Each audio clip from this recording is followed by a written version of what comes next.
Hey, it's John here from the home recording studio. I'm here in this amazing hotel room. I'm in the city of Liverpool, the city of the Beatles, and I'm here at the Hard Day's Night Hotel, which is, as you guessed, a Beatles themed hotel. And we're here in the John Lennon suite with this beautiful baby grand piano. So I thought, why not take advantage of that? Let's do some recording. And today I'm testing out a couple of different microphones. We're testing out some beautiful Sennheiser MKH8020s, which are omni-directional microphones, and we're going to do a little bit of a test with them. And also I'm going to use the Clippy EM272s, and we're going to compare these two mics and see which one sounds the best on the piano. Now, quick disclaimer, I'm not a piano player, so please excuse my rudimentary piano playing, but here we go. Before we go any further with the video, I just wanted to let you know that I've actually created a free Kontakt instrument by sampling the piano in the video that you're watching. Now, if you're interested in this and you'd like to get your hands on my free Imagine piano, then head over to my website, which is thehomerecordingstudio.com, and sign up to my mailing list. That's it, and let's get back to the video.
So I hope you enjoyed that video, and hopefully you can make up your own mind about which set of mics you prefer.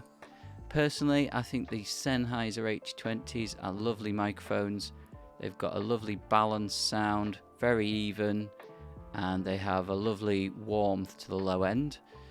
However, they are quite neutral, so if it's something with more character that you want, then perhaps the Clippy EM272s are what you prefer. They certainly have a bit more character and they are generally brighter in tone, but they certainly hold their own against the more expensive Sennheiser MKH8020s. So if you're interested in those microphones, you can find them at micbooster.com.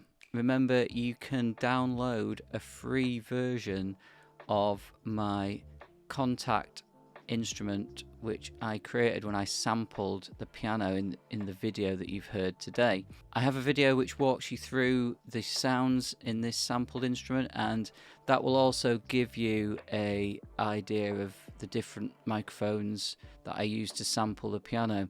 And in that video I do actually say that I preferred the Clippy mics on the sampled instrument. Go and check that out. You need to head over to thehomerecordingstudio.com and sign up to my mailing list, and you'll be sent instructions on how to download that free Kontakt instrument. That's it for me. I'll see you in the next video.